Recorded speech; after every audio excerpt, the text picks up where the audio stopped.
You are listening to the Overwatch League Network, the podcast with Deadeye on all the Overwatch League news and information. The show with Tactical Visor on the statistics and analysis. Here are your hosts, Totally Drunk, Spider, and Slambo.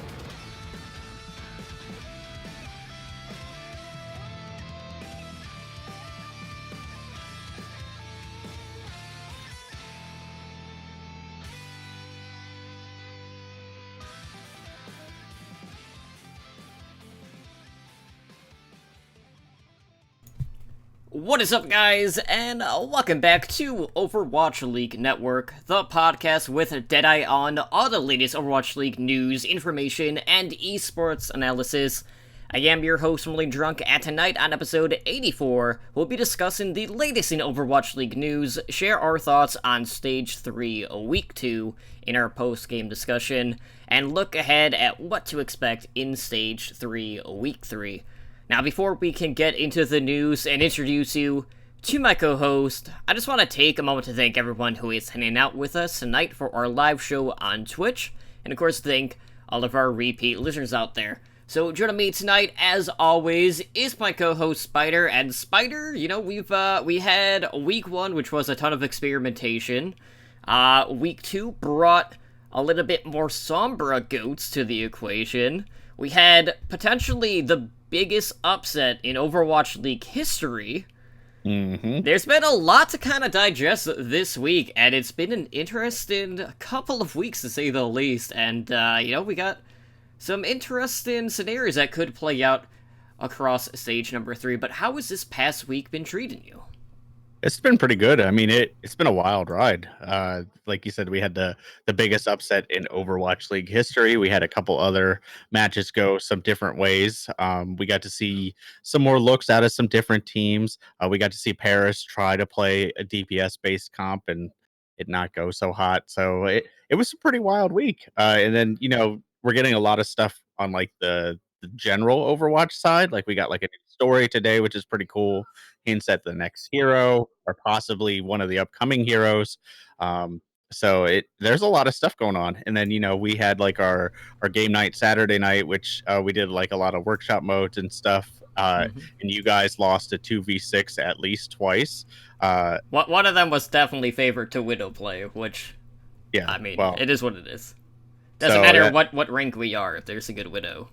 I think my favorite moment was Petra, where I had 6 people just funneling down a hallway after me, and me as Junkrat just spamming mines, picking you off one by one. And then I'm pretty sure at one point you guys went goats, which was just like BM, like complete BM. That was like, I wasn't even wanting to go goats. Like, we didn't actually coordinate that. People just went that way for whatever reason. I know, and we lost that one. And then you guys went like full, like legit dive. So that was pretty funny too. So then we tried DPS and then we got slaughtered. Yeah. So yeah, once you guys lost like defense matrix and hook, it was pretty well done for you guys. But it was a lot of fun. You know, we got to do a lot of different modes, a lot of different fun stuff like hero gauntlet and you know, the 3v3. So next time, you know, we do a game night, we'll definitely have some more workshop modes. So I look forward to that. But, you know, back to Overwatch League, I am ready for this week because there's a lot of good matchups this week coming up that pretty much could seal the fate for certain teams for their season-long journey. So I'm interested to talk about it. So let's get moving. Right. So first up, at least recently, we have the launch of the Overwatch League replay viewer. So that is now on the Battle.net client. That is a separate download, just like the World Cup viewer was. So be sure, if you haven't already, to go check that out and install that on your computers. So basically, like, that system is going to allow you to rewatch the past week's worth of Overwatch League matches from any perspective. Now, I know last week they basically just had the Stage 3 stuff, and they're just going to be going based off of that. I don't think they've gone back and edited, like, Stage 1 and 2, so it's just current matches as of late.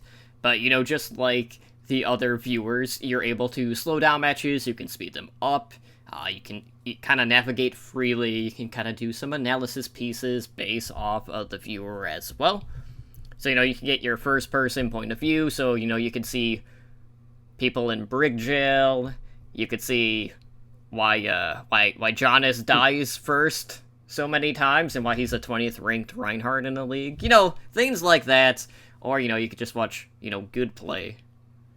Or see, like, how well Dante Somber is doing, or try to get the time in of your Brigida Bashes by watching Huxel. All of that good stuff. But anyways, so you got your first person, there's third person, they have the top-down view, so a lot of good stuff just combined in the viewer. So this is basically, like, bringing us one step closer to having our own replay system, which, if you haven't been on the public test realm, I know that's still on there. That will probably get patched here pretty soon. I'd say probably this week. Yeah, they did a developer update earlier today, so it seems like that'll probably go live tomorrow with a couple of other minor balance changes and the assault changes as well. So I haven't had too much time to really dive into this, just because, for the most part, like, they add all of the games on Monday, so the day after the week ends. For the Overwatch League, they put them on the viewer, and, usually I'm busy with podcast prep, so I haven't had that much time to actually check it out as of yet. But I know this has been a tool that we've greatly been looking forward to. Maybe we could get some additional content revolving around the viewer as well. But across the board, I just love the analytical stuff that we are going to get out of this, so it's going to be a boom for content creation as a whole. Yeah, I am. I mean, a lot of people are, but I am super hyped for this one. I've already gone back and watched a couple of games. I've, checked out some POVs. I watched Dante, as you mentioned, use his crutch to beat Super Silly in that Houston match. So it is great. It's pretty much everything I wanted out of it. The only thing I kind of wish we could do is if you ever have noticed, like, behind the scenes, they've leaked it a couple of times and people have talked about it, is they have, like, the stat tracker behind the scenes. Right. And if you have the all access pass, you have access to that as well. Kind of they put it in the outskirts of the video. I wish we had access to that real time during the game, because we could pull a little more accurate stats. We could kind of see where they're going, and worst case scenario, for like fantasy leagues, people could go in and manually input the scores so that shock players aren't screwed, or we're not missing maps or stuff like that. So I wish they would implement that. But as a whole, this is everything we wanted for, and I plan to do exactly what you said. Like, I plan to work on some kind of content, whether it's streaming or YouTube focused, where I kind of go like, I don't think I'm going to do like whole matches like you'll see like Custody or a Vast or something like that. That I frankly just don't have the time for that. Like, I don't have the time to sit and analyze that. So something closer to like the intel insights for like I take a key fight and break it down, or like key parts of a match where you see like repeated things happen and stuff like that. So once we get a few more matches in there, that will probably be something that I start working on. And if I'm not correct, I think that they said it's patch based, so I don't think we'll get any of the past matches. And I think when the Overwatch League patch changes, obviously probably between stages, hopefully, the previous matches will probably go away. So if you want to watch a specific match, I would do so sooner rather than later. But all in all, like, I can't believe it's here, man. This is what we waited for. So we also have some World Cup news this week. So we have the top 10 ranked countries that were announced, as well as the full committees, basically for like all of the eligible countries out there. So just to rehash everyone's memory, since we did kind of talk about the top 10 teams, so in the top 5 we have, our Korean overlords taking up the top spot. They haven't lost. That of course being South Korea. We have Canada, China, France, and the United States rounding out the top 5. So all of those teams are going to be receiving automatic passes into the group stage, which of course is going to be played on stage at BlizzCon come November. Now, looking at the bottom half of the top 10, you have other countries like the United Kingdom, who, that's still a sore subject after last year's World Cup. We have Australia, Sweden, Russia, and Finland. So of course, with the committees, each one consists of a head coach, a general manager, and of course a community lead.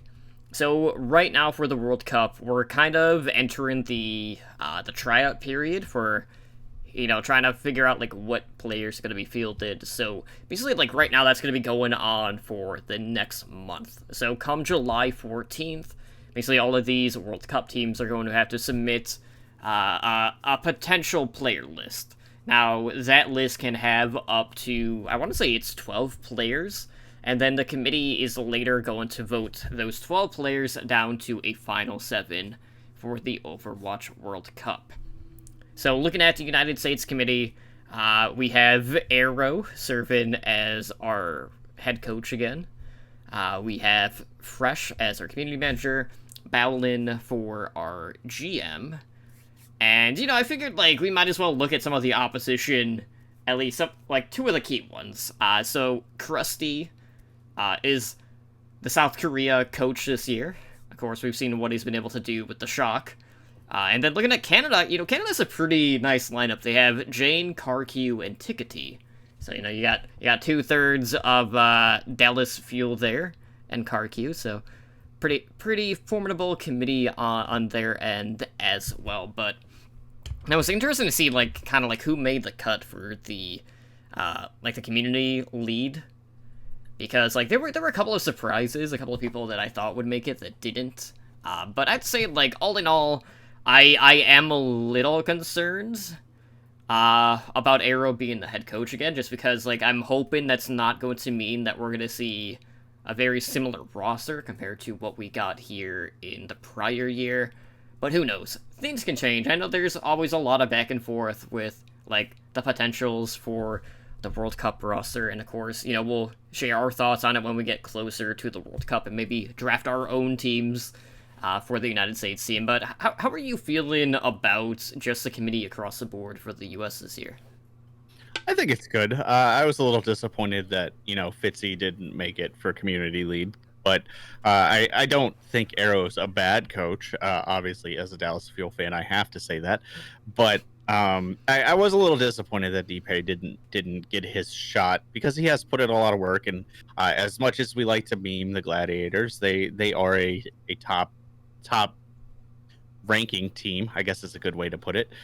So I think he would have deserved a shot. So I am a little sad about that. I think Arrow probably will avoid the mistakes he made last year.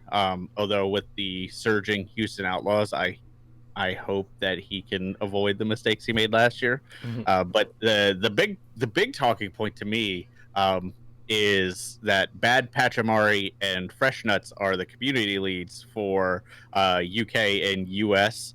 And if you don't know who those 2 are, you are going to be in for a wild ride, because there is going to be some pretty interesting social media stuff going back and forth. There's going to be a lot of top memery. Yes, exactly. So at least that's going to be fun for us.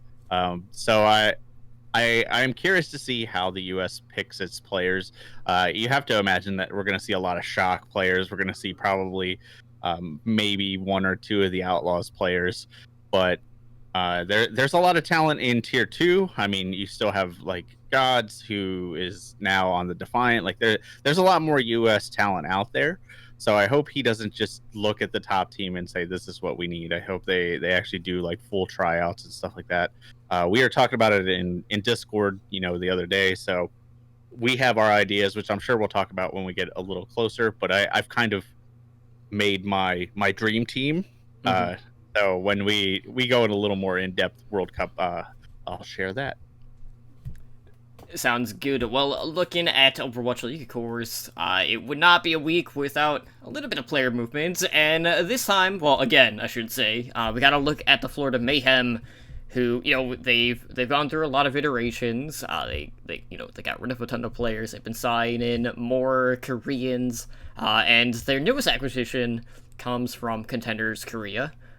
So they went out and they acquired a new main support, that being Rain, who most recently played for O2 Blast, who were the runner-ups to Element Mystic in the Contenders Korea.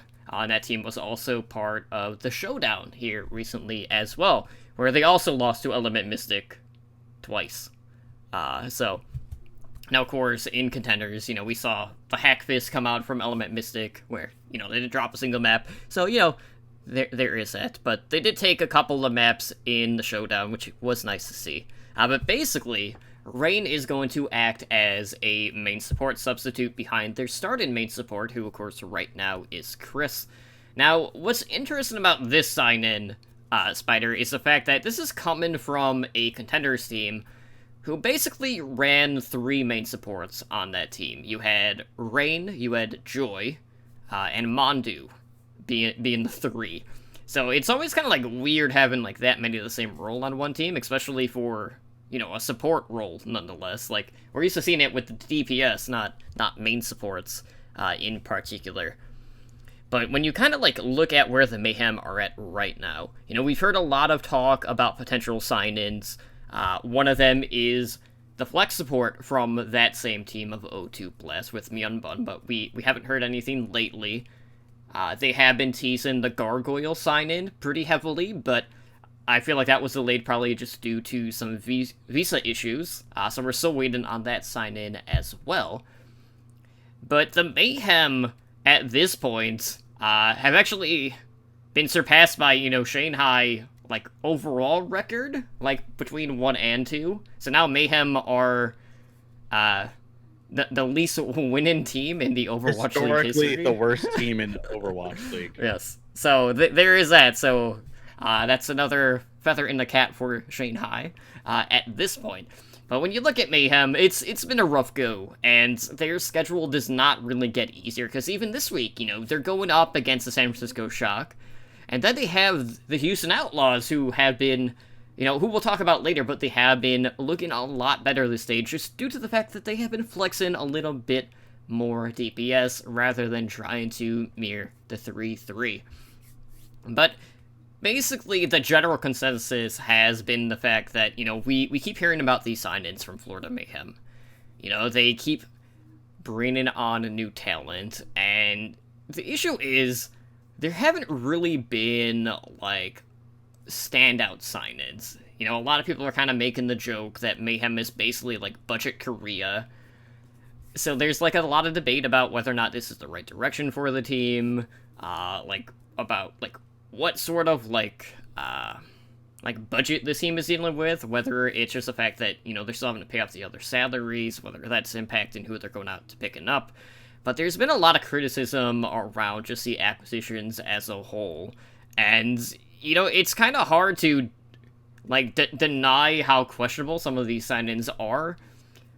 And we're kind of getting to the point now when it's really time to start to maybe reconsider the approach that they have taken, because we haven't quite seen this reshift in focus pay off as of yet. And, at this point, we're nearing the halfway point with Stage 3, so I don't know. Like, my gut tells me it's just like, well, I don't feel like Chris has been in, like, one of the bigger issues on this team. Obviously, probably the biggest one at this point has been Zephyr, who will get replaced by Gargoyle whenever that sign-in does happen.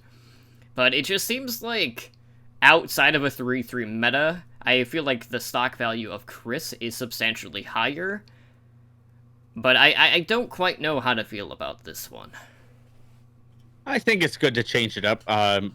Chris, while you said he isn't like a standout problem, obviously something is going on that he's not getting the job done. So I think trying something different, and you have one of the few players on the Mayhem in Hogapon that has consistently showed that he is a very talented player, and he deserves a starting spot. He probably deserves a starting spot on a better team at this point, because anytime the Mayhem have looked good, it's been off of his back, regardless of you're talking about budget Korea or the pre-budget Korea era. So I think, trying a different main support is a good idea, just because of the fact that you don't know what kind of synergy is going on. Plus, we don't know what other signings they have in the works. So I think it's good to try something new. Like you said, due to the current state of Florida and where we are in the season, I don't think we're going to see any like super high profile signings. Like Gargoyle, if that happens, would be like the highest profile. Because honestly, at this point, you're probably not going to invest too much money in this season. You're going to say, all right, I'm going to take a short contract for a couple people, start curating talent, and then in the off season, hopefully Exodus, your problems, whether that's Zephyr, whether that's half the team, and then just go from there and dump a better budget into season 3. Uh, I mean, that's honestly what I would do, but who knows? Florida's made some really weird decisions lately, so they could be, looking to completely revamp the roster by the end of the season and say this is going to be our season 3 roster, but we're going to get them rolling now. So I it'll be interesting. Like I hope we get to see him play because like I said, Chris hasn't wowed me, so try something different. And there have definitely been some teams out there who have been making a lot of substitutions on the support line. I know Boston definitely comes to mind here as of late, but really, like with the rain sign, it feels like, well, if Myunbun does come on board, you will have that support duo from O2 Blast at that point, and maybe that will be something that they could build off of moving forward. But if they're gonna keep pulling from O2 Blast, just go sign our boy Kaiser already. Just get it over with. Bring him to the Overwatch League. I mean, I like Fate, don't get me wrong. But Fate's no Kaiser. No, I actually haven't been convinced of Fate being top tier talent in this meta anyway. Like I know Fate made a big impression last season, but a lot of players made big impressions in the past and have faded to obscurity. So, just because you used to be good doesn't mean you're currently good. So Fate has to kind of prove himself in season 2, and he hasn't done that yet. Not as of yet, and there are definitely people within that organization that, well, people that used to be in an organization that have some proven to do kind of like on their own right, since they've kind of, you had Mayhem Academy, they disbanded, but they actually kept all of those players together to form a new team for Contenders. Now, what's cool about this is they are getting the Mayhem Academy slot for this season of Contenders North America, which actually started today. So, we're starting to see the regions kicking off with Contenders. Of course, we got Korea starting up here next week, which we'll talk about here in a minute.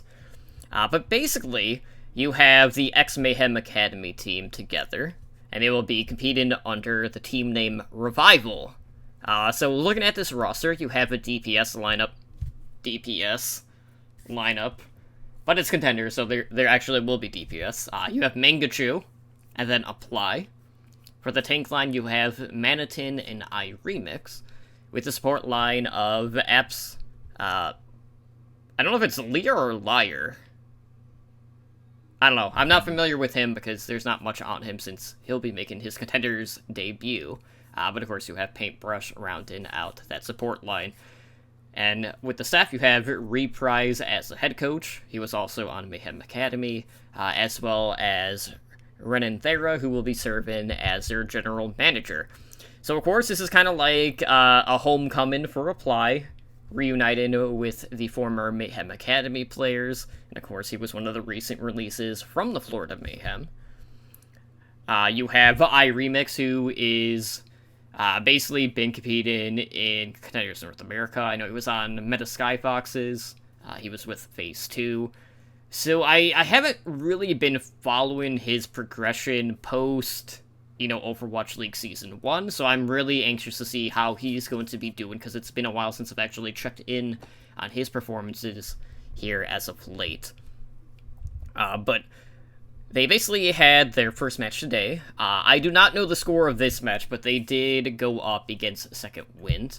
And kind of like looking at their group, so for the NA West, we have XL2 Academy, you have Team Envy, and Montreal Rebellion as the Academy teams. And then you also have a lot of the Trials teams, like you have Second Wind, I think Wave Trek is there, Tea Party, and then you have Revival. So across the board, like, I thought the branding was really on point. And I would much rather see, like, these teams that kind of, like, stick together, as opposed to just kind of get fragmented kind of like across the board. So this team, even though they're going to be under a new banner, is still going to have a very solid roster because there haven't really been any changes, and there's a lot of similarities to the former Mayhem Academy, even with Apply back into the lineup. Yeah, I mean the biggest standout to me that I would worry about would be iRemix, just because in the past he's shown moments of being a good tank, but then he also has moments of being a very not good tank. Mm-hmm. So that would be what I would worry about, especially in the current like tank driven meta. But beyond that, and I mean look at Washington, a bad main tank can Mm-hmm. sink your team real fast, regardless of the talent surrounding him. So I am a little worried about that, but I do hope, as much as I just dumpstered him, I do hope he does well, because I love redemption stories. So and or like Orgless teams are always like our bread and butter. Like there's just something good that you want to root for, going all the way back to like uh last night's leftovers, the corn dogs, FNRGFE. There's always something great about Orgless rosters, especially like Orgless rosters that used to be like academy teams, or used to have like an org and they got dumped, and then they come back and from there make a run at it and get signed. So and I can't talk about it without talking about like Runaway. Mm-hmm. Runaway was like not that I really consider Runaway like completely orgless, but they're pretty close to orgless. I am glad to see that they kind of all stuck together. They do have a lot of really good talent on the team. Like Manitin is always that one of the players that I just hope he makes it, and he just can't seem to like get good at the right time. Like whenever teams are really looking for something, like he's kind of in like a downward slump, or the meta shifts, and something like that happens. So I do hope to see some of these players eventually get called up, but I'll be watching them. Like Revival is a great name for this team. And we have been seeing more Roadhog play as of late, so maybe there would be a spot for Manitin. Yep. So I'm sure he's going to be playing that at some point on Revival this season in Contenders, which I'm greatly looking forward to. And, just as an update, we did have Trials Korea recently wrapping up, and that Contenders Korea will be starting on June 25th. So if you guys did not follow Trials Korea, which one? Why not? We have an NA story in Korea, it's important to note. So basically, Fusion University, they had their first venture to Korea, and how did they do? Well, they won all 5 of their matches. So they did qualify for Contenders Korea. And, with their first run in the Path to Pro in Korea, they went 5-0 with a plus 15 map differential. Now, you might be wondering, well, how substantial is that compared to the field in Trials? Well, pretty damn good. So the only other team... Actually, I think there were 2 teams that finished with a positive map differential.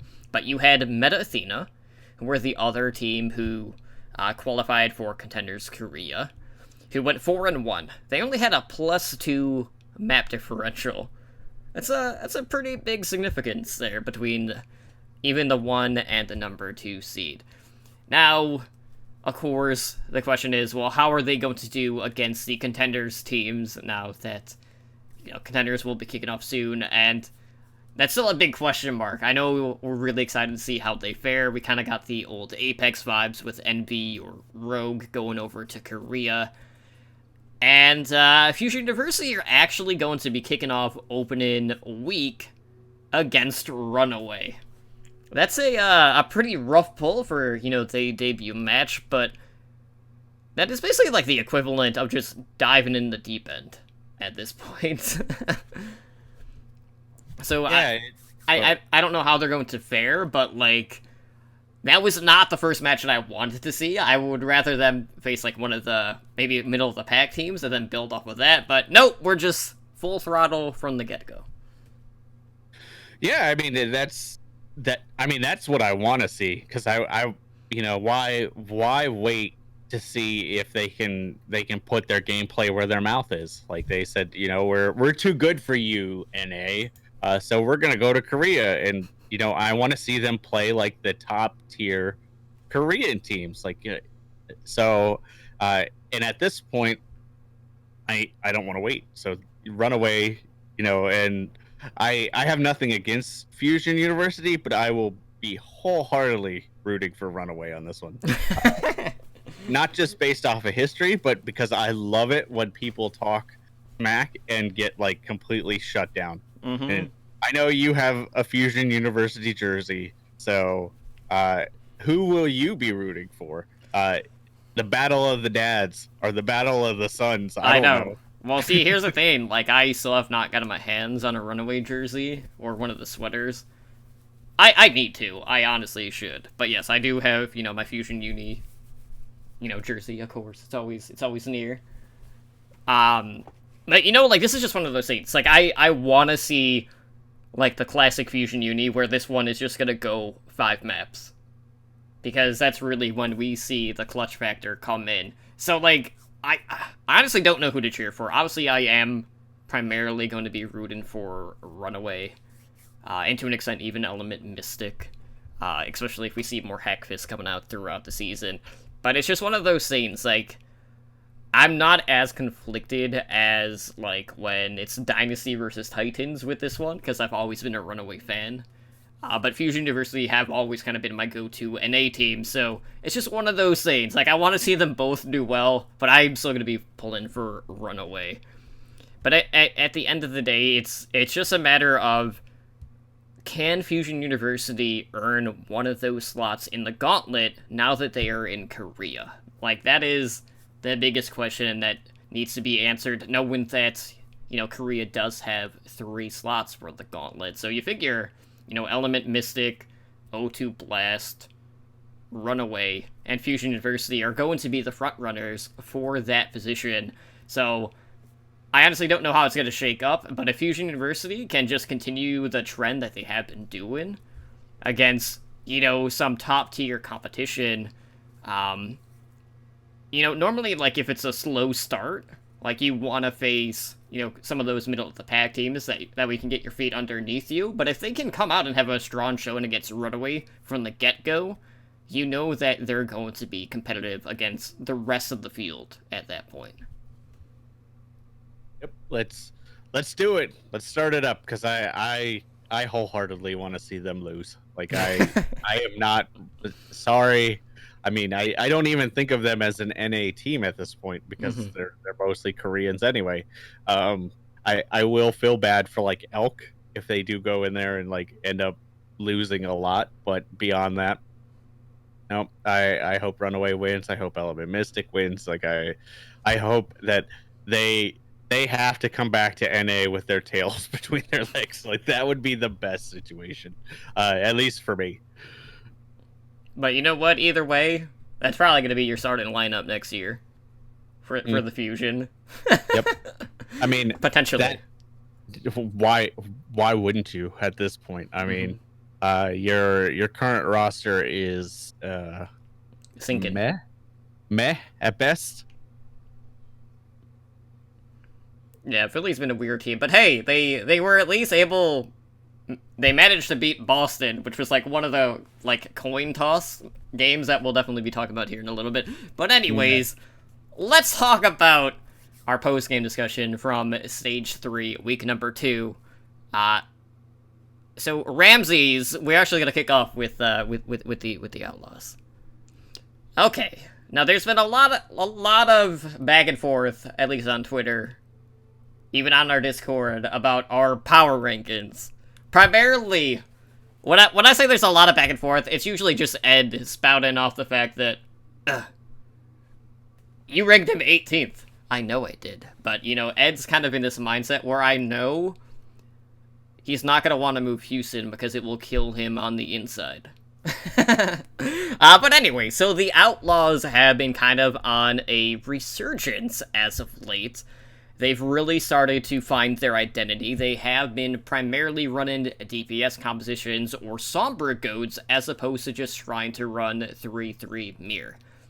And for a long time now, we've always kind of talked about this Any Given Sunday mantra about, esports and the Overwatch League. And if you need any further proof than that, just go back and watch the Houston Outlaws versus the San Francisco Shock. So, if you guys missed this, well, it was a 5-map series. It did go in Houston Outlaws' favor. And at the time, you basically had the Outlaws, who, in the Overwatch League, were ranked 17th overall in the stand-ins. You had the Shock, who were ranked 3rd. But, most people still consider them to be the top team in the league, regardless of where they place in the stand-ins. And with this win, basically you had 2 streaks coming to an end. You had the Outlaws, who snapped their 8-game losing streak. You also had the Shock, who snapped their 11-game winning streak. So, what led to this? Well, it's a number of things. For one, you have the Outlaws, who had basically just come off of a very strong performance against the New York Excelsior in the prior week, who I know at the time, NYXL were doing some Sombra testing of their own with SBB, which has proven to get better over time, but in that game it was fairly rough. But, taking NYXL to a 5th map, but eventually losing, it was still a really good showing from the Outlaws, so they got to build their confidence up going into this match against the Shock. They've stopped trying to run 3-3 mirrors, which has not been a good look for them. I know they were showcasing, the team fight win rates between, all the compositions for the Outlaws, and the mirror 3-3 was, dead last. So there is that. So that had always been one of their rough spots, and plus, when it came to the 3-3, you basically knew what their lineup was going to be. Whenever Cool Matt was going to be in there, you know that he would be on Diva, so they wouldn't have any flex options, so you basically knew what their cards were, even before, the hand was completely dealt at that point. So basically, you have the Outlaws, who have brought more attention towards DPS play. So, of course, you have Dante, you have Linkser, and you have Drake leading the way there. And in the times that we did see the Outlaws try to mirror the 3-3 from the Shock, especially on Eichenwald, the Outlaws just kind of got demolished. So, there is a little bit of demoralizing things going on there, but we know that's not their bread and butter. So basically what we've been seeing from the Outlaws is we have these players who have been leaning on heroes that they've historically been best at. So we've seen Jake running a lot of projectile. Primarily, he was playing Pharah in this case. We've seen Linkser starting to flex off of Zarya to play, Widow. We got to see him on Doomfist. So we did actually see a little bit of Hackfist coming out from the Outlaws. And because of this sudden emergence of Sombra play, kind of across the league at this point in Stage 3, it's allowed Raucus to play a lot of Ana, and the anti-heal grenades have played a monumental role with winning these team fights and just closing them out across multiple maps. But really, the biggest tool that they have utilized is Dante on the Sombra. Dante against the Shock in particular was just masterful. Super was shut down throughout a lot of that series, and, even in this meta, even post, shield bash changes and all of that stuff, playing a main tank is still not easy, and if you need any proof, just go watch Boston and look at how frustrated Fusions was after their first match this past week, because there was a lot of frustration being shown there. But, this is kind of the first time all season where, we're looking at the Outlaws, and we're like, there's really something here now that they're playing their best heroes. And we're kind of entering a discussion now where you look at this lineup for the Outlaws, and they do have one of the easier schedules in Stage 3. And, that Stage 3 playoffs chance is actually pretty damn high. You're looking at the remainder of their lineup, and this week, they face Paris Eternal, who, that's actually going to be a pretty interesting series, because Eternal have been trying to play DPS, but they haven't looked as good as the Outlaws have on DPS. But their 3-3 has looked better, so who knows? But they have a winnable game against Florida Mayhem, which that should be a win. just based on the fact Highly winnable. Mayhem are technically the worst team in Overwatch League history at this point. And then next week, they have the Washington Justice, who have their own issues, main tank especially. So, I mean, if Dante was able to shut down Super, I'm pretty confident Janice is going to have even worse times. And then their second match is against the Toronto Defiant, who have looked kind of shaky, even with the emergence of their newly promoted tank duo.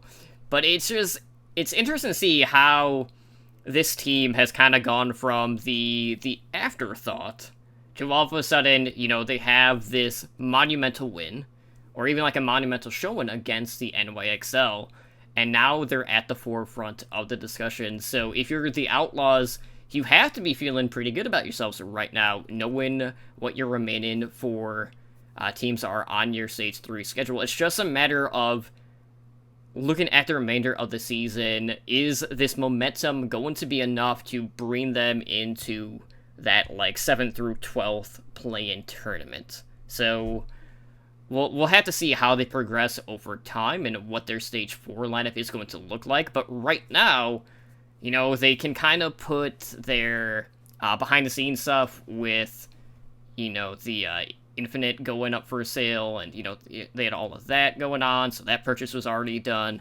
And now they're starting to play to their strengths. And, this circles all the way back to, the discussion that Monty had about them trying to just run goats and not trying to play DPS. And I know Monty, Flame, got a lot of flack for different reasons for all of that, but it just comes to show all along, Monty was right. You may not like it, and he may be an asshole at times, but he was right. And he will never let us forget it, because he has already been in an argument with multiple people on Twitter, including the Houston Outlaws, primarily Linkser. So, I mean, when I look at the past week for the Houston Outlaws, it's hard not to be hopeful. They are a very popular team. They were kind of like the Team USA before the Shock got big, kind of thing. Even though they have Linkser and some overseas people, but primarily U.S. players. So it's hard not to be excited. The big thing, to me, is I think everybody's overreacting just a little bit. People are putting them in 8th or 7th in their power rankings, and I'm like, okay, yes, they beat the Shock, but the Shock have looked shaky 2 weeks in a row. So there may be more to that story than just Houston played better. Shock is definitely playing down, and I just want to temper expectations. If you're honestly looking at Houston and saying they are a playoff caliber team, you should probably hold your thoughts for a little bit, because they haven't quite proven that yet. They had one good week, which pretty much every team in this league has had at this point, outside of Florida and maybe Washington. Right. So we will see what they do this week. But I mean, I'm excited. As much as I make fun of Houston, I always root for Houston. I like Houston as a team. I even had to go dust this off. It was I know you can't see it with a green screen, but I have my Outlaws jersey that was collecting dust, because I was kind of scared to wear it because I'd get made fun of. So I am excited that they are doing better. I am a little sad that it came at the cost of Dallas doing well, because apparently there's a rule that only one Texas team can win games at a time. So that is a little upsetting. But to Houston, I am glad that they are playing to their strengths. This is what they needed to do all along. I think teams are figuring this out. That's why you're seeing Seoul run the different rosters in Somber Goats, and you're seeing obviously Houston run DPS comps. That's why we saw Chengdu run this week 1, because they were okay, we can't play Goats that well, so let's play what our players can play and try to make that work. And you're gonna have varying levels of success with that based on just what you can run and how good your players just naturally are. Like that's when your player talent pool comes into play. But you should always try to play to your strengths, and teams weren't doing that. They were like, we have to play the meta, we have to do this no matter what. And that's why you saw like this huge disparity of skill, because teams were either good at it or they weren't. There were a few teams that you could say were okay, but yeah, don't tell the Fusion that. But but I am excited, and I hope this week that we see more different looks for them. Like I hope that we get to see like the Hack Fist. Like they were one of the teams, one of the only teams in the Overwatch League that have tried the Hack Fist comp. And they looked decent on it, like not quite to the level that Element Mystic did. And it's going to be hard to do that because I don't think any Doomfist can compare to Sparkle. But they looked competent at it, and that's only going to get better as they play it. So I am excited to see what they do here. And like you said, they could easily go 6-1 in this stage, and that would be huge because statistically, when you have an 0-7 stage, you have to win most of your matches just to recoup that throughout the season, because you're only playing 28 games a season. So if you lose a fourth of them immediately, you're in a huge hole, and they're climbing their way out of them. So if they can have a 6-1, there is a very good chance that they will make it to that play-in tournament. And Houston seems like the type of team that has like that pop-off potential, like that, like you said, that any given Sunday potential to make a run at it. Like I would really compare them to like season 1 Philly.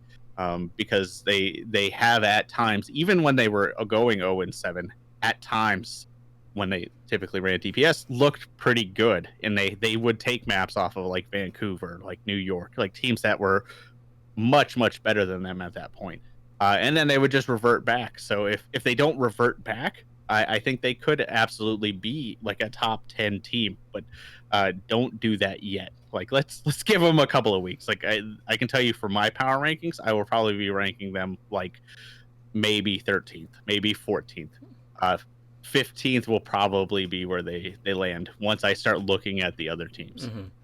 Yeah, like I know I was working on mine yesterday, and I had him I think at 14th.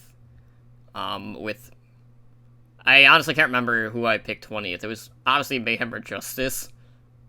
I want to say Justice just based on just so Janus could be 20th. Yes. Basically. Pretty much. Actually, they'd be 21st because I'd have Waterloo above them. Oh, you got the Harrisburg College that Joe Meister teaches at? Oh, yeah, that too. So 22nd then. 22nd. Yeah, there you Perfect. So while like I'll agree, like there is momentum, but a lot of people are putting the cart before the horse.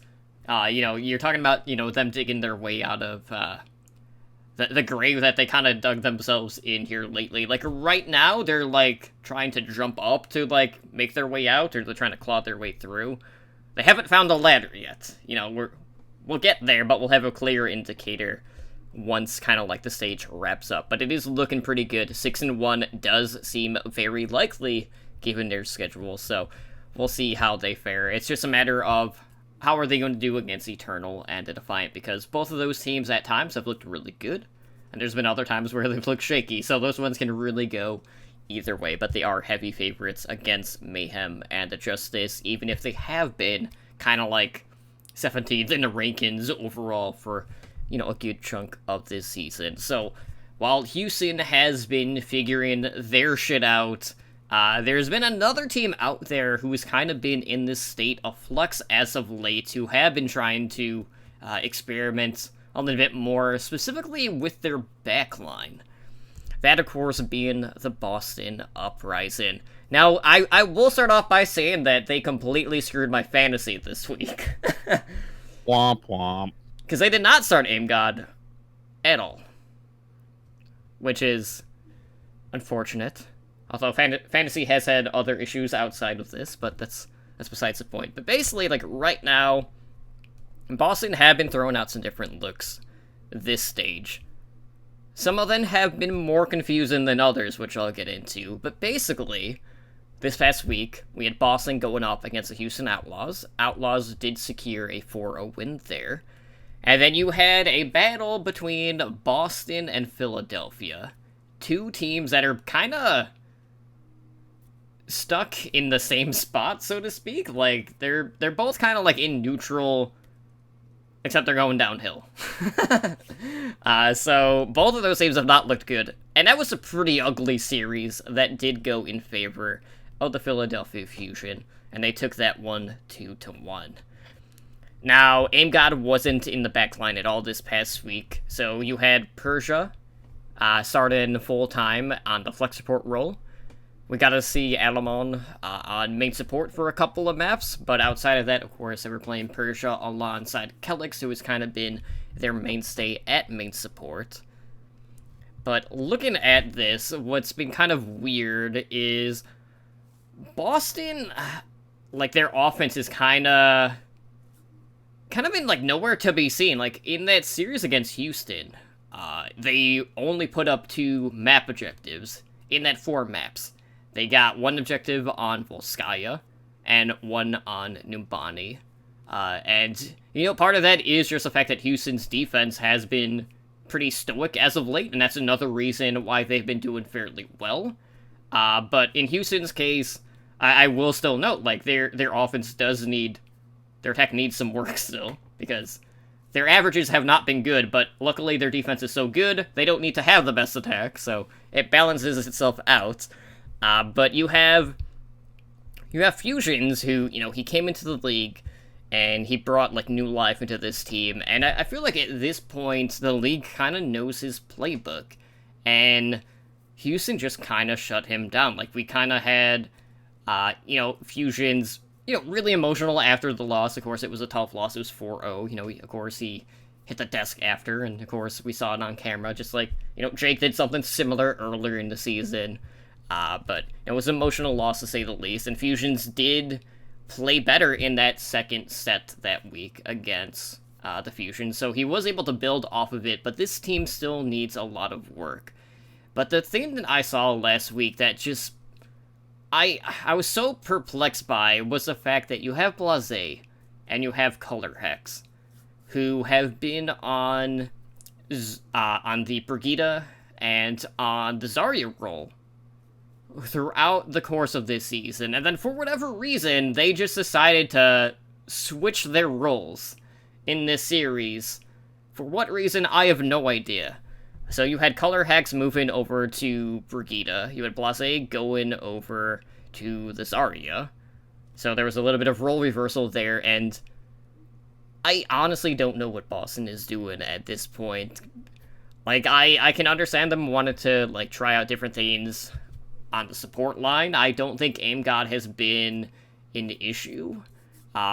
Persia has looked just okay, but they haven't been able to frag as much because AimGod is the more aggressive of the two on the back line. But, like, right now, it's just nothing is seeming to work as of late for Boston, and if you're not even able to beat a team that is struggling as much as Philadelphia as of late, even in a meta that they're honestly not that great at, that's not a good sign for your team. No, and really what you have to look at is when they actually played the comp that I suggested that they play, like the Hackfist comp, they actually looked pretty good. Like there were still some issues, but they looked good. When they started flexing Color Hex and Blase, 2 different heroes, they looked better. Which is weird to say because Boston at the start of the season with Note, you know, like multiple people have said in chat, they looked like a good GOATS team, but RCK, even when he was on Dallas, never really like cemented himself as like a good diva player, like a top tier diva player. Obviously he's good because he's in the Overwatch League, but so I think they kind of need to take the Houston approach. Like, I think they need to reevaluate what they're running and when they're running it, and try not to force themselves to play GOATs as much. I do think Boston is a better GOATs team than Houston. Statistically, you can't argue with that. But they have the option to go GOATs sometimes. But start trying stuff up. If you're getting beat at one thing, don't just keep slamming your head against the wall because it's the meta. Like it's like this ongoing discussion that teams kind of need to figure out what they're doing with the talent that they have. And they'll see more success. And sure, the meta is the meta for a reason. It's clearly the strongest comp, but the meta evolves over time by people trying different things. So that's how we're getting to the point where we're seeing more Sombra, is because teams have basically given up running traditional goats if they're not good at it. And Blase is one of the best Doomfists in the world, so let him loose. Like, that opening control round, they looked really good against Philly. Like they dominated Philly, and then Philly, kind of clawed their way back. Exactly, like Iceham talks in chat. Like Philly ran Genji at a certain point, which we haven't seen Genji in a non-ironic sense in the Overwatch League since season 1. Well, we've seen it to like kind of be a counter for Bunker, basically. But even that has been, not. It's been like 30-70, Yeah. So there are other options to goats, and teams have to figure that out. What worries me is Fusions is a very emotional player, but he's also a very level-headed player. Like if you've ever listened to him talk, even after losses, after stuff like that, or on streams and stuff, he's a pretty level-headed player. So for him to show that amount of frustration, I get it. You lost to Houston. At that point, they were like a dumpster tier team. You're gonna be mad, but he continued to show frustrations even in the Philly game.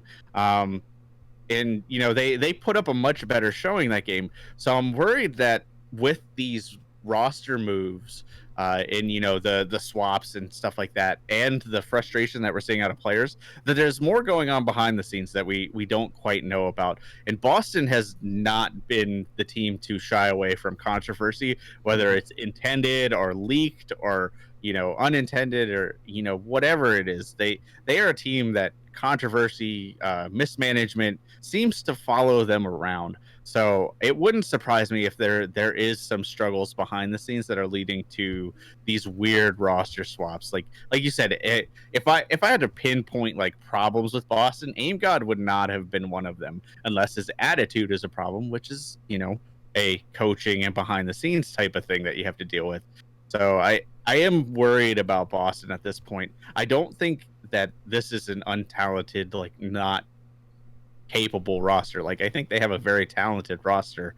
I think they just need to figure out how the pieces work and kind of get their heads back in the game. So I think they can bounce back, but I at the same time wouldn't be surprised if they continue to slide a little more beforehand. So I'm worried about them. Like they were a team that I was really excited for at the beginning of the season because they again surprised us. But then they've kind of backslid again. So we'll see where they go from here. What's interesting too is like, since they haven't really shown us that they're just going to shy away from running 3-3, we're kind of entering a scenario now where Boston, with this trend that they've been on, they're starting to like creep lower and lower in the rankings, at least just with the looks that we're getting. Like I know when I was doing my rankings, I was like, where the heck do I put Boston? I was like, well, they're better than Mayhem and Justice. Philadelphia's looked bad, but they just beat Boston, so I was like 17th? Like I honestly, like it's kind of a toss-up. Boston is just in this weird state right now, but I would love to see Blase on Doomfist more, just because that has been one of his more notable heroes. And honestly, outside of Sparkle, Blase is probably one of the best runner-ups on that hero in particular. So I hope we get to see more of that, as I've been a big supporter of his Doomfist dating back a while as well. So I hope we get to see that, but who knows whether or not we'll hear anything about the experimentation being done on the backline. But like, if your fusions having a constant shift on the backline does not help you, because it just, more times than not, you're probably just not going to be getting the amount of support that you do need, just with the amount of changes that we have been seeing there. And that's probably why he has been dying first in so many of these situations. I will say, well, I will say that they don't, after this week, like they play the Shock this week, but after this week they don't have a terribly hard schedule. Like they have a few like mid-tier teams, even going into stage 4. But they do play a lot of lower tier teams. Like they play Washington, they play um, Mayhem. They do have to play the Fusion again after the Shock, but they do have a easier schedule coming up, so they could turn it around. But uh, you know, after this week, like when we go into like the easier games, I'll call them, that's going to be real crucial for them. Like they're going to have to pick up those easy wins to get that confidence back, because if I can tell you, if they drop one more easy win, like if they drop something to Washington, if they drop, heck, even if they drop to the Fusion again, we could see this team crumble real fast just based off of what we're seeing out of their mentality. So hopefully with the easier schedule they can pick things back up. Yeah, so you have Boston, who have definitely hit that rough patch as of late. And, there's another team this stage that is not off to the hottest start, even though they've definitely been competitive in a majority of their matches. That, of course, being Atlanta Reign. Now, Atlanta, they have not won yet this stage. They have started 0-4. So, in week 1, they lost to the Shock and the Titans, which... you can't have a harder schedule than that in any week in the Overwatch League, so that was expected. But they got bested in a 5-map series against the Shanghai Dragons. And then they got 4-0'd by the Seoul Dynasty, which, Dynasty have still been mixing up their roster quite a bit. So it seems like that trend of them throwing out different looks is going to be what they're going to be doing moving forward, so... that's going to be a really curious storyline to kind of follow and seeing like how they're substituting their players and whatnot. But I was really happy to see Jahan back throughout this past week. But basically, when you look at Atlanta and the rest of their 3 matches this stage, they got the Fusion, they got the Defiant, and the Mayhem. Those are all pretty winnable games. The problem is with an 0-4 start, that basically guarantees you're not making the stage playoffs. 4-3 has always been that cutoff point for the top 8. You're not going to make it going 3-4, even if they do win out at this point. So it's kind of like led on to the discussion of, well, what's kind of going on with Atlanta? Have these close contested matches kind of just boomed them mentally? Like, it's been kind of weird. So... we've kind of seen their ult economy, as of late, kind of gone to the wind. Like, we've seen players throwing out their ultimates kind of, like, willy-nilly in lost fights. We've seen players dump in excessive ults in fights that they've actually already secured. And I don't know if it's just an issue of, like, trust in their teammates during these team fights, or if they're just panicking. It's so weird, because you have Atlanta, who basically, when you look at the expansion teams that weren't just a pre-built roster, that was a team that came together a lot quicker than some of the other expansion teams. And when we talk about, like, the wildcard team dynamic, Atlanta is probably the scariest of those teams, because we've seen them really contest against the best teams in the league, so the upset potential for them is a lot higher than a lot of the other teams in the league as well. But if they kind of continue this trend, they might actually fall out of the discussion, and I would hate to see that, because Atlanta is an entertaining team to watch. I like seeing that swagger that team has, even even without the friend, they still have it with Dogman and Baby Bay. But lately, after some tough losses, they just kind of have been lost in the shuffle at this point, and they're going to need to bounce back, and at least with the Stage 3 matches remaining, there's a good opportunity for them to do that, but they just kind of seem to be lost in translation right now. Yeah, I am worried about it, but they went 3-4 last stage with their their current schedule and their homestand coming up, because we've seen teams kind of overperform at the Dallas homestand. Uh, they could easily go 3-4 again, like you said. So I think they should be worried. Like, they need to start picking up these wins that they are getting close to. Um, but I I don't think I'm that worried that they won't make the play in yet. We'll see how they go. Like, I just looked at their schedule, and for stage 4, like, they avoid pretty much every top tier team outside of London. And if people debate on London, but Being top tier. right.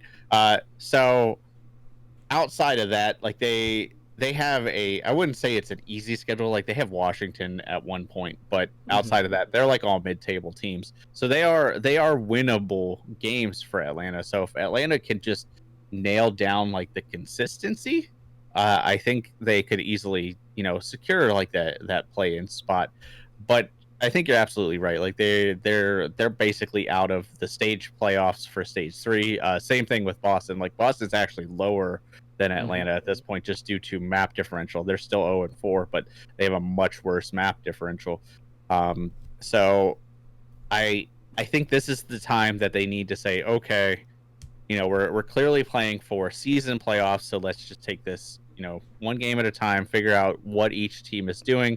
They don't have any more like death weekends of Shock and Titans, or stuff like that. So they can clearly prepare for their matches much better. They have their homestand coming up, which is huge for team morale. Like, team, if they're struggling with morale, like you said, if they've been a little mentally boomed, once they get into that arena and they hear all their fans chanting and stuff, that will do a lot for them, especially players like Dogman who can tilt and stuff like that. So I I'm not overly worried for them yet, but they don't have much time left, so they need to start picking up. Now, if they go like 2-5 this Hmm. stage, honestly, if they lose one more this stage, that would be enough for me to start looking at like 13th or 14th, like just out of that play-in range.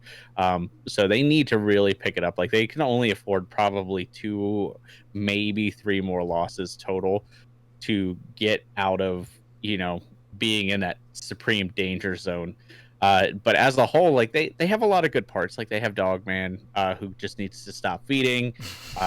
You know, Daco is a good diva. He just needs a little more flexibility. Like, Pokepo has at times shown great tank play, and then at times shown like Yanis tier tank play. So they just need to, like I said, they just need to nail down the consistency at this point. Like, if they can figure out why they're making these basic mistakes, they could easily get back in that discussion for a playoff caliber team. Hmm. So one of the things that has been more prominent in Stage 3 so far has been Sombra. Really across the board, we have been seeing an uptick of Sombra play. And even like compared to Stage 3 Week 1, we saw an uptick of 9.5% in the pick rate for Sombra, which is currently sitting at 33.1%, which of course is going to be the highest amongst the DPS heroes in the game at that percentage. Especially in a season which primarily hasn't seen DPS above 10% pick rate, let alone 33%. But, because of the rise of Sombra play, it means, Diva play has seen a downward trend a bit, because Diva is the one that you're swapping out for, and a lot of the Diva players have been running Sombra. And due to the lack of Diva, it also means with Sombra, we see an uptick of Ana play, as well, which has been a great benefit for Raucous, especially for the Outlaws. And the lack of defense matrix, and then the combined utility of anti-heal grenades, needs a lot more potential to closing out team fights there. So basically, like right now in Stage 3, we're seeing a couple of things. We're seeing teams relying specifically on Sombra 3-3. You got teams that are just trying to run traditional 3-3, and of course you have teams that are focusing more so on these multi-DPS compositions, which, is primarily, Wrecking Ball, solo support at times, or 2 supports, usually 3 or 4 DPS, depending on what team it is and what map it is on. And, there are a couple of teams that might blend all 3 of those, but there really aren't that many teams that are good at all of those. Usually, you're knocking down one of the 3, but we've seen, like, New York Excelsior lately. They've been running a lot more Sombra. So they've been running SBB a lot on Sombra. And, I feel like a lot of the Sombra experimentation is teams just getting more used to playing DPS, in the sense that they're probably expecting some pretty big changes for Stage 4. Whether or not that's going to mean more DPS heroes, a 2-2-2 lock, or anything like that, we still don't know on that front.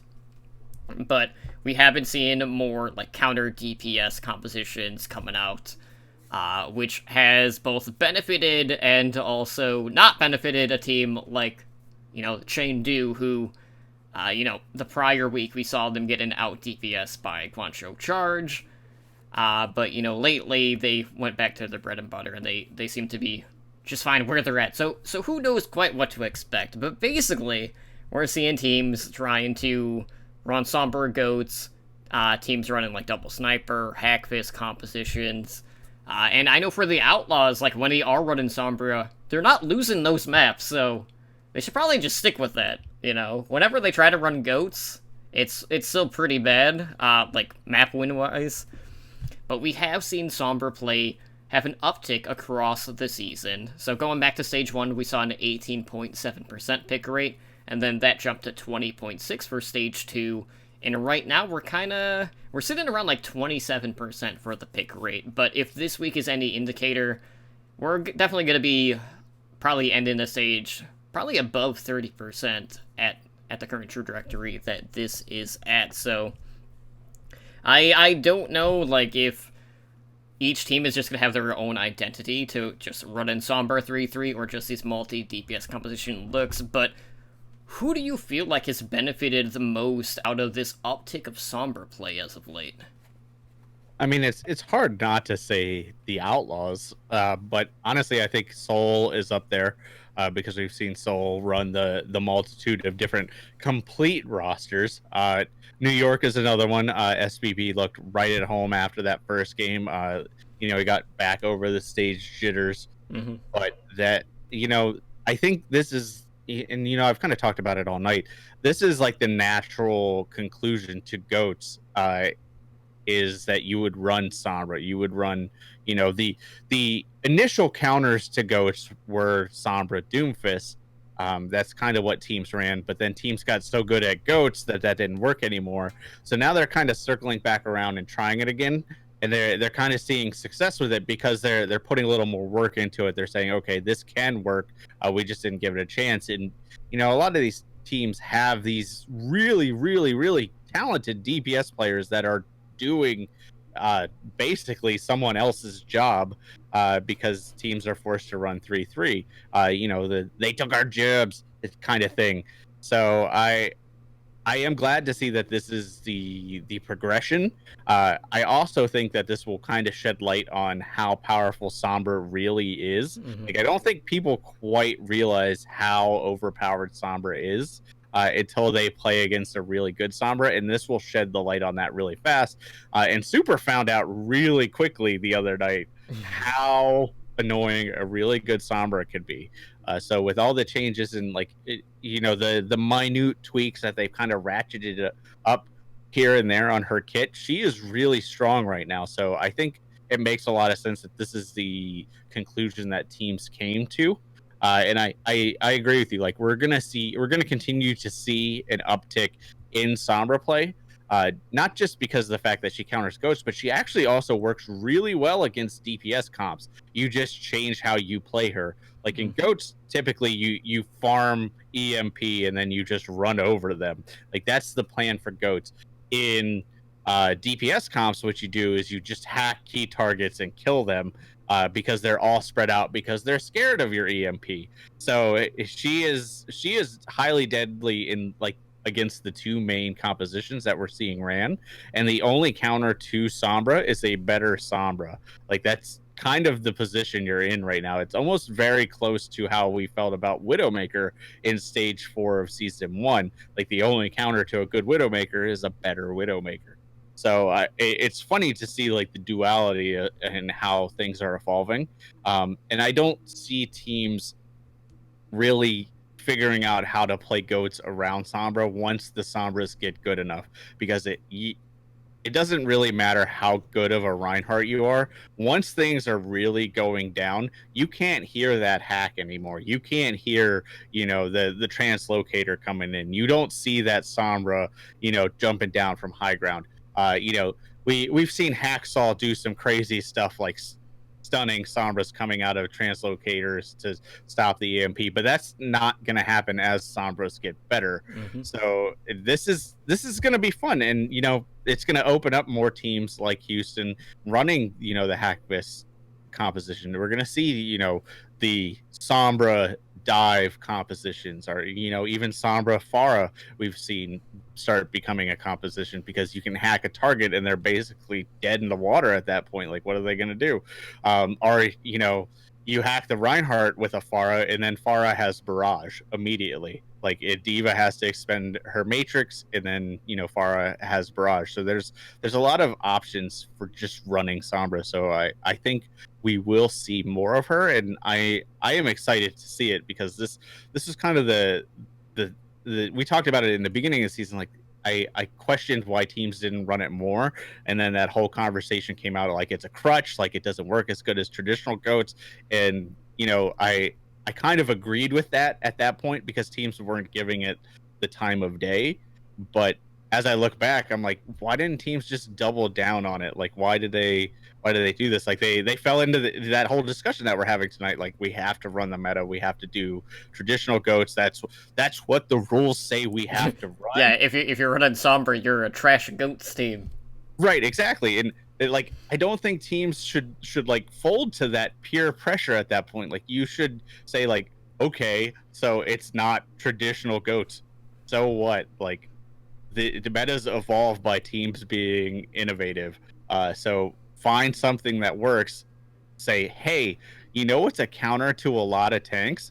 Splash damage is something that can get rid of a shield really easily. Sombra, like, so I am excited to see that teams are circling back around to this.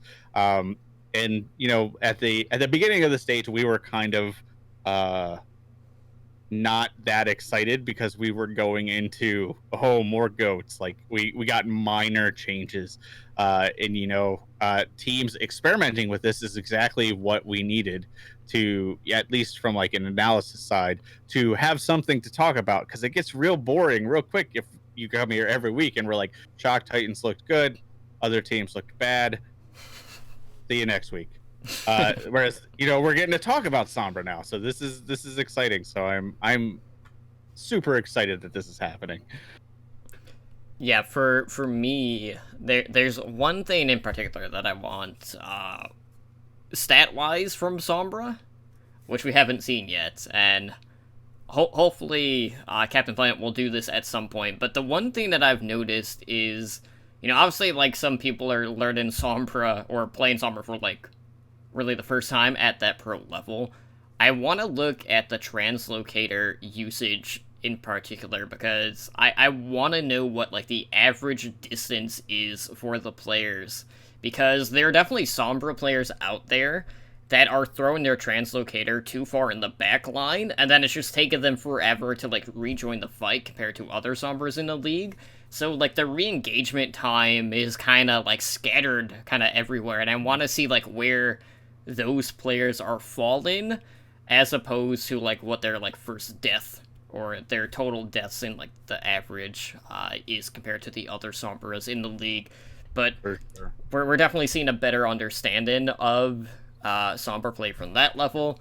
But, of course, when it comes to, dealing with Sombra goats, there are still going to be teams out there that are going to struggle with trying to counteract the EMP or just not getting hacked, whether it's the support line or just key targets across the board. But I'm really happy to see Sombra play and just more DPS play across the board, so it's not just the same thing every week as we were fearing kind of towards the start of this. And, initially, like, we just weren't really expecting, like, a huge uptick of DPS. Like, if it was just Sombra goats and goats, like, that would have been better, but not quite what we wanted to see. But now we're getting a healthy mixture of all three, and it's led to a lot more engaging discussion off of that, so I cannot complain too much about that. But looking ahead at Stage 3, Week 3, just as a reminder, the first game on Sunday is the game of the week, and this week that is the Chengdu Hunters against your beloved Dallas Fuel. So I would expect the Hunters are probably not going to run 3-3. When they have Jakirin in, when they're running 3-3, hasn't looked particularly great. But Fuel at the Outlaws' expense have been kind of trending downward. So how are you feeling this week going up against the Hunters, knowing that Hunters have kind of reverted back to their strengths in the DPS comps? Not good, Totem. I am not thrilled about this. So there's a few games I want to focus on this week, and this was definitely one of them because actually both the games Dallas plays this week is highly important for Dallas because Dallas has a tough schedule coming up. So this is going to be very, very important for them. And they have struggled against Chengdu in the past, and Chengdu is just getting back on their feet, and they are hungry. Dallas is currently tilted out of their mind. I don't know what's going on there.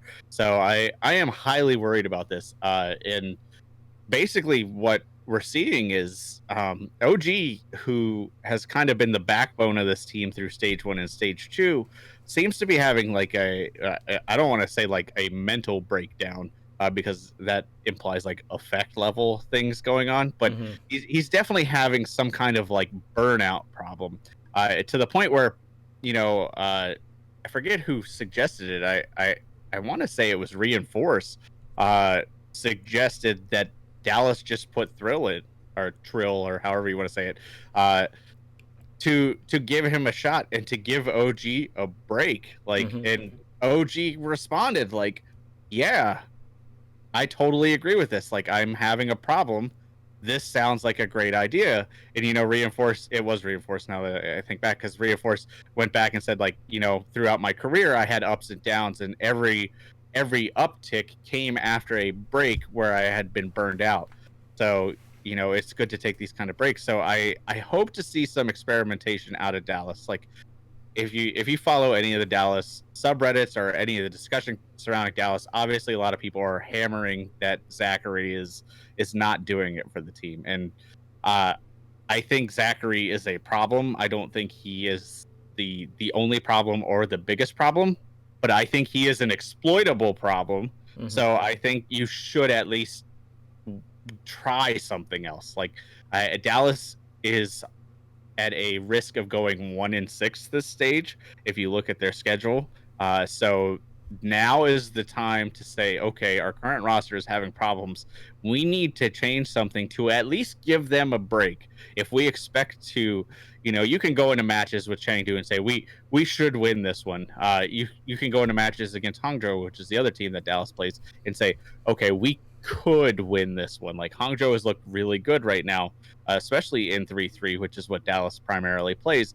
So why not try something else and say, like, all right, it's already iffy that we can stand toe-to-toe with them. So let's put something else in, see how it does. If it goes badly, then at the very worst, we're almost at the same result we would have had in the first place.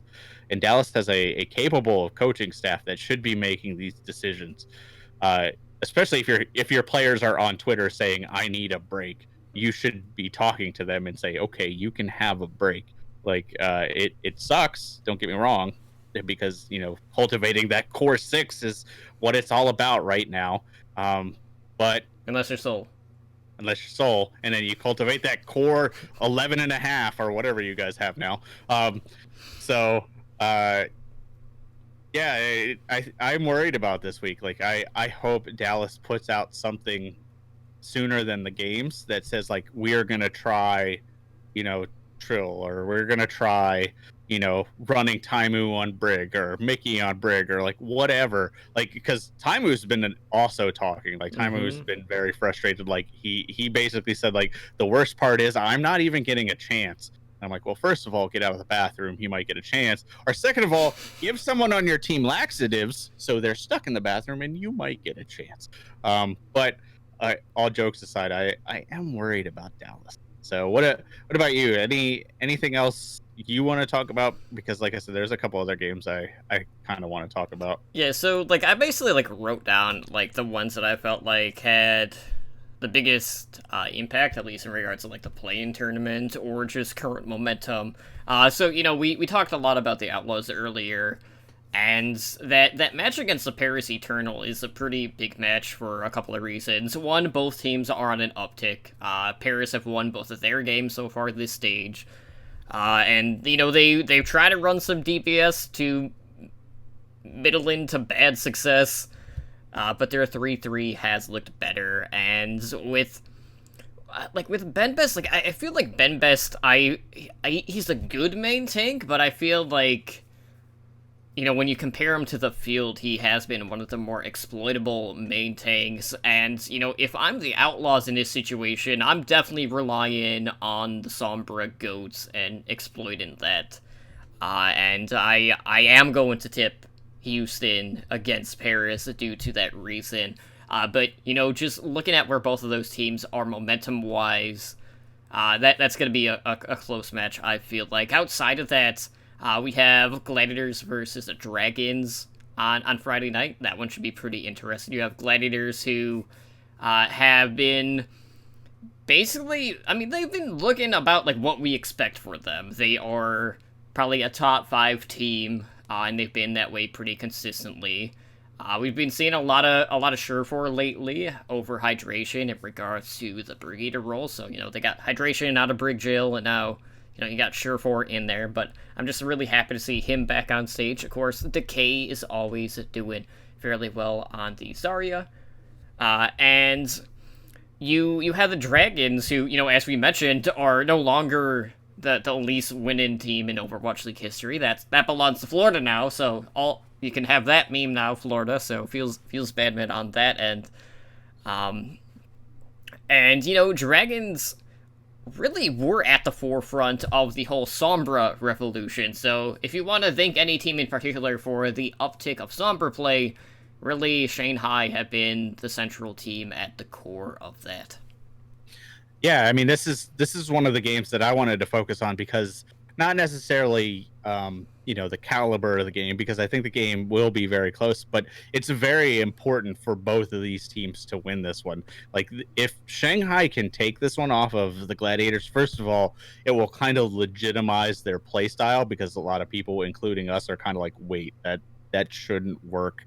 But it has been working for them, and I think this would be their big test to kind of cement them as like a contender for like a top 6 team, which is crazy to say. Like, Shanghai is a top 6 team after last season, but this is an important game for that reason, and it also has connotation down the line. Like, this could be the game that puts them over that hump for the play-in if they continue to do well. But LA Gladiators have a little more wiggle room, but they're almost in the same situation. Like, they're only 2 games ahead of Shanghai at this point. And that's weird to say, because, when we talk about top teams, we talk about the Gladiators, but we don't typically mention Shanghai. And there's only a 2-game deficit there season wise. So I think this is going to be important for the Gladiators to continue their momentum.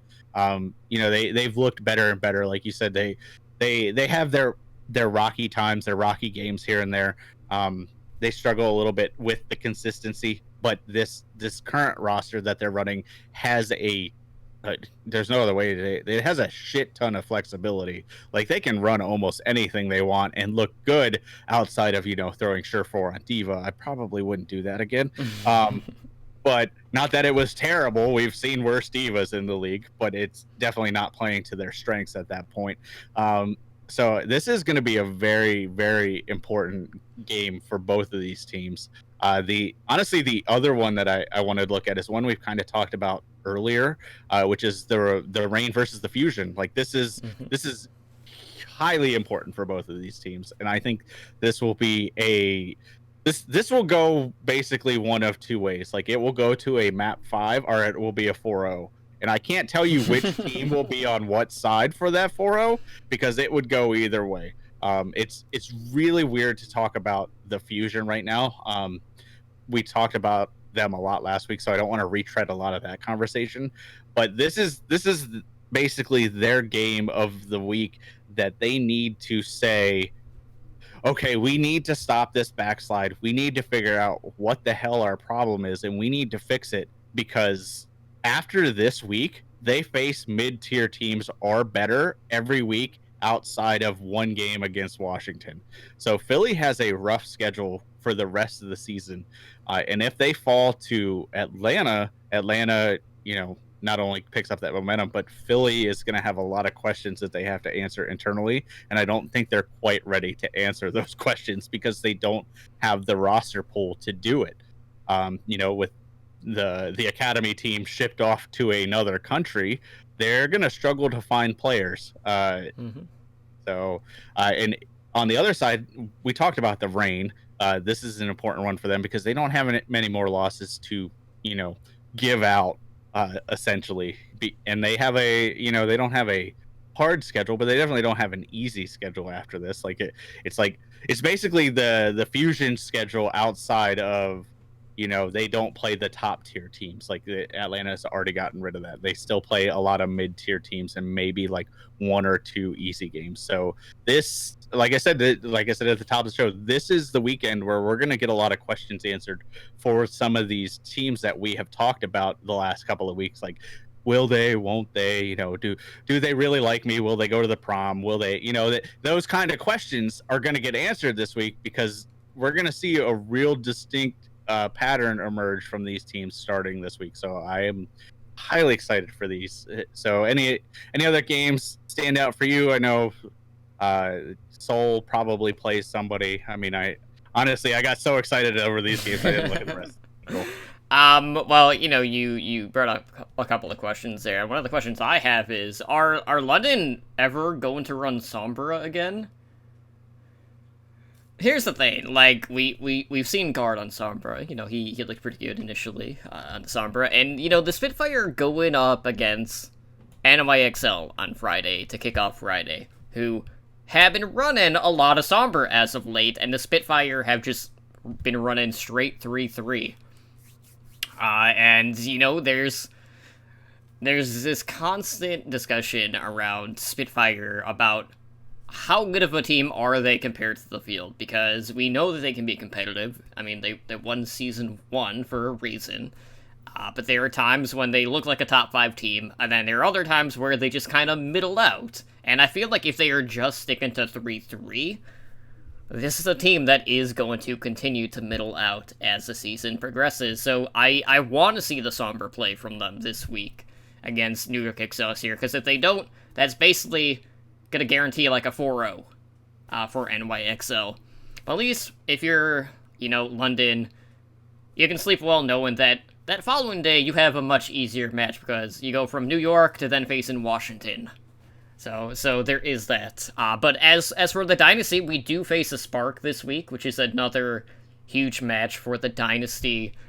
And I don't know what look we're going to get, but I have to say last week, Zunba shocked the hell out of me with that diva play. He was a hawk. Like, he was just swooping picking off the support lines constantly.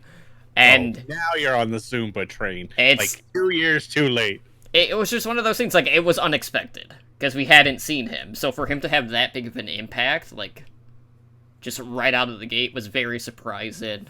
Because, we're just used to seeing him on Zarya. Which, the Dynasty throwing out different looks. They've had Munchkin going back to Zarya, like he did in the preseason. Or the community, whatever terminology they used back then, because it wasn't preseason per se. But it's been interesting to see Munchkin basically go from being like a Brig bot to now one of their primary Zarya players whenever they are not running fit. So it's it's been really cool seeing him have an impact on different roles, both on the front line and the support line. But outside of that, the other match, storyline-wise, that I'm looking forward to is Toronto Defiant versus the Guangzhou Charge. Now, in week 1, I was praising the Charge for, bringing in Nero immediately. We got to see some Hanzo. We got to see a lot of DPS looks from them. To this last week, they're just like, nah, dog, we're running 3-3.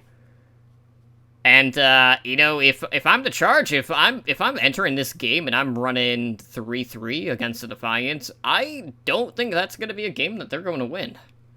I feel like the Defiant are definitely the stronger of the 3-3 between the two. And I don't know what Charge's identity is right now. They looked a lot better when they were running DPS. And when they were going up against Chengdu counter DPSing, they did best Chengdu at their own game. So if you're able to do that, then I don't know why they're just reverting back to being a 3-3 team. So that's going to be a big question mark around that. But if you're the Defiant, they've looked shaky at times. I know Neko has kind of had some really weird Transcendence usage as of late, so I'm definitely going to be keeping an eye on that. But when you're talking about the middle of the pack, these are two teams that are there. They're going to be in the play-in tournament discussion. And this is going to be another one of those games that, a win here means practically everything at this point, because we need to start to see that separation so we could start ruling out who's in the discussion for the play-in and who is in an unrecoverable position at that point. Yeah, I hope the Defiant turn things around, because I just want my boy Gods to do well. Like I just want him to do well. He needs to not wear the hat. That was the issue last week. Maybe that was it. So I hope they do turn things around, but I wholeheartedly agree with you. Like they are the better 3-3 team. So if they do get in that 3-3 mirror matchup, I think they do have the better shot. And the other thing, like, I don't understand is, they are a highly flexible team. Like they should be trying some other things here and there. Like they seem like the perfect team to run bunker comp. Like throw Gods on that Roadhog, and Shayak or Shark or however you want to say it. Like I've heard multiple people just say it different ways. I think is a good Orisa, so why not try different comps at that point? But yeah, I think that's going to be very important for them to kind of get back in the discussion. I do want to see more Nero. Like I think Nero should be in the discussion, especially since we're seeing teams play Genji. Mm-hmm. So let's see what Nero can do on Genji. But yeah, there's some good matches this week. Like I am not disappointed with the lineup this week. I like how basically like every day there's a really intriguing match, as opposed to like it being front loaded, basically, like we have seen throughout multiple times this season. So it should be a good week, and we'll see if the game of the week lives up to expectations. Hopefully the Fuel are gonna show up for that.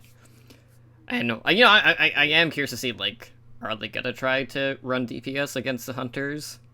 I would not be disappointed if we see McCree on AKM though, or AKM on McCree for that series, to try to deal with Jinmu and the Mu crew.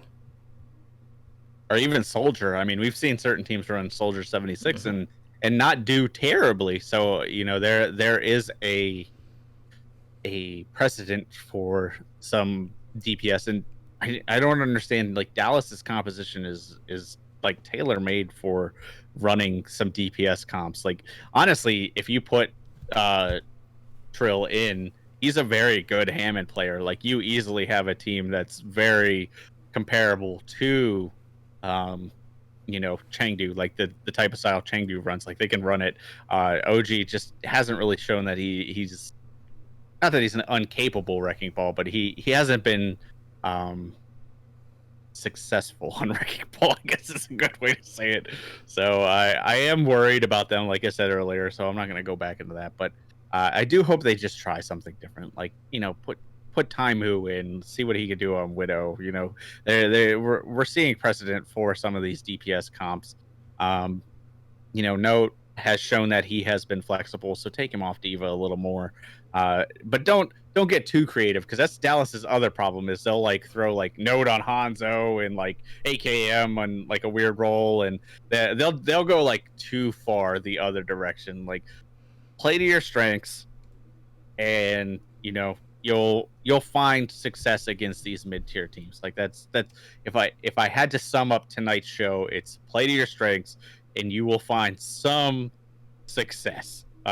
You will find more success than failure, at least against the mid-tier teams. Or just enough to be 500. Exactly, and Dallas is sitting right above 500 at this point. So if they just play better forehead, like I don't even know what to say. Like, I've had multiple frustrating conversations today about the Dallas Fuel, and like I don't know what's going on internally. One of the games I went back and watched was their game this week, and they have a lot of problems. Like, if you go back and watch it in the viewer, you can tell there's some communication problems. Like, certain team members are saying go one way, other team members are saying do something else, because the cooldown usage is very weird. Because that's the best part about the viewer, is you can pause it and cycle through people and see what all their cooldowns are, and you can see, like, wait, why did Zachary use armor pack already? Like, they're not even close to engaging, like that kind of thing. So like, then you cycle and you say, well, why did OG take so much damage on the way in? And then you cycle to AKM and you're like, oh, he never used his adaptive bubble for the projected bubble, I guess is what it's called, for OGE. So that kind of stuff is really interesting, and you're gonna get a better look at that. So I am worried about them, but there's a lot of good games this week. So I want to, you mentioned Soul and the Spark. I didn't see that one, but now I am excited for that one, because that is like a grudge match, because Soul is like, you kicked us out of the playoffs last time we played you, so that kind of thing. So I'm excited for it. Like, this is going to be a good week. Yeah, and plus both of these teams are meeting at a time when they have looked very strong on both accounts this stage as well. So it's a good time for this match to happen, especially. But with that being said, I know we are starting to run to our limit here. So let's go ahead and close out the show for tonight. So if you guys want to help us out, one of the best things to do is to go leave us a review over on iTunes or your podcasting app of choice. We're always looking for ways to improve the show to make for a better listening experience. We also have Overwatch Recall, where you can find a number of different Overwatch-related content, whether it is general Overwatch, Overwatch League, Path to Pro, Fantasy Overwatch League, so you can find that on our website. And then every Sunday night we release the weekly recall, which is our episodic listen of all the podcast stuff from the prior week. So for more information, either go to our website or you can follow Overwatch Recall on Twitter at OW Recall. Now, if you would like to support our podcast network, well, you can do a number of things. You could throw us your Twitch Prime subs, which doesn't cost you anything, over to our Twitch channel. Or, if you feel like, throwing, actual money, we do also have Patreon. So we do have tiers starting at just $1 a month, and you can find more info at patreon.com/OWL Network. So you too can join in the likes of our master and above patrons, Blazing Bob, Brendan, Josabal, and Owl, in helping our network grow. So I want to thank you all again for your continued support of our network. And, we're still working on reaching out to people for our next stage panel. So we'll have more information on that probably within the next 2 weeks, I would say, and probably some merch news probably around the same time. So we got some stuff in the works, so stay tuned for that. But I do want to thank everyone who showed up for our game night this past Saturday. But with that being said, of course, we have a number of different ways how you can get a hold of our podcast network. So, Spider, why don't you take the reins on that one? Sure thing. If you'd like to email the show, you can do so at contact@owlnshow.com. Our website is www.owlnshow.com. You can send us a message on Twitter or just follow us for updates. It's at OWLN Show. You can check out our YouTube. We post all our shows there, plus various other content. It's youtube.com/Overwatch League Network. Come chat with us on our Discord. It's discord.me/OWLN Show. If you're listening to the audio, be sure to check out our Twitch channel. It is twitch.tv/OWLN Show. We are a Twitch affiliate, so like Totem said, you can throw us a Twitch Prime. It doesn't cost you anything, and it helps support the channel, and you get a cool little emoticon. But we have multiple shows during the week. We have our Pro League, Overwatch League Focus show, which is what you're currently listening to, which is Overwatch League Network, that airs Monday nights at 7 p.m. Pacific time. Tuesdays is our fantasy night, where we have Overwatch League by the numbers that starts at 6 p.m. Pacific time. You can catch Ramses and Blazing Bob and Totem, three of the members that lost the 2v6, giving you fantasy advice. And then Wednesdays, you can catch our variety Overwatch show, which is Heroes Never Die. That is 5 p.m. Pacific time, where you have Totem and the guy who couldn't even bother to show up to game night. Yeah, he ducked us. He didn't want to get embarrassed in the gun game. Exactly. So we will have to record like our own gun game and post it on the YouTube channel to make up for that. Yeah, because we promised a host gun game and he ducked it. We did, and I will say, because Ed wasn't there, Ramses was the unfortunate benefactor. He did win one, Ramses. He did win one, but I'm just, generally speaking, Ramses struggled a little bit more. I mean, I definitely, I started slow with Anna, of course, because I gotta deal with my sensitivity settings, because it's been a long time since I played her, but, Ramses, unfortunately, did not do so well across the board, at least with that mode, but he did win one, so there is that. Yeah, I mean, we did play on a paintball, and that was definitely unfair for you two, because I am a master's level Ana player, and I was, like, you did pretty good at that. Like, you were landing sleep darts left and right and shots, but Ramses got pretty dumpstered in that round. So yeah, we'll have to do like we'll have to get like me, you, Ed, Ramses. Maybe we can talk the Slam Bro into it. Like, just get like a host gun game one night. I mean, it doesn't take very long, so it should be quick. And throw it up on our YouTube, since people were waiting for Ed to put his gameplay where his mouth is. But or maybe we'll do it on a host stream, because like I mentioned on our Twitch channel, we do host streams. So we typically do that whenever possible. I usually take Thursday nights. I didn't do it last week because we had the game night and I had other stuff going on, but I will be here this Thursday night. I plan on streaming. I'll figure something out for you. I still have my tank discussion that I want to do, but I had to revamp that because playing tank is changing right now thanks to Sombra. We're seeing more of her on ladder now. Just don't get hacked, forehead. Yeah, exactly. Here, I'll give you a quick tip on how to play a tank against Sombra. Don't. There you go. Play Wrecking Ball and just run away as soon as you hear that sound. And if you still get hacked, it was your fault. You didn't start running soon enough. Roll away. Roll away. I imagine that Hammond's inside that thing running. Okay. So, but I guess one more time I'll throw it out, since we got a little sidetracked. You can check out our Patreon, patreon.com/OWL network. It's just another way to support the show. That'll be it for me tonight, because if you can't hear, my voice is almost gone, and it is almost midnight, and I've been up all day. So you can follow me on Twitter at SpiderGD. Totem, where can they find you? Well, I'm over on Twitter at TotemlyDrunkCTR. And I'm pretty sure I'll be streaming tomorrow, probably before the podcast. I mean, tomorrow is an off day, so I might even have, like, a chill afternoon stream. I don't know, but either way, like, tomorrow evening before OWL by the numbers, I'll probably be streaming something. What that is, I don't know yet, but stay tuned for that. But with that being said, we are going to close it out for tonight. So again, thank you so much for hanging out with us tonight on another episode of Overwatch League Network. This has been episode number 84.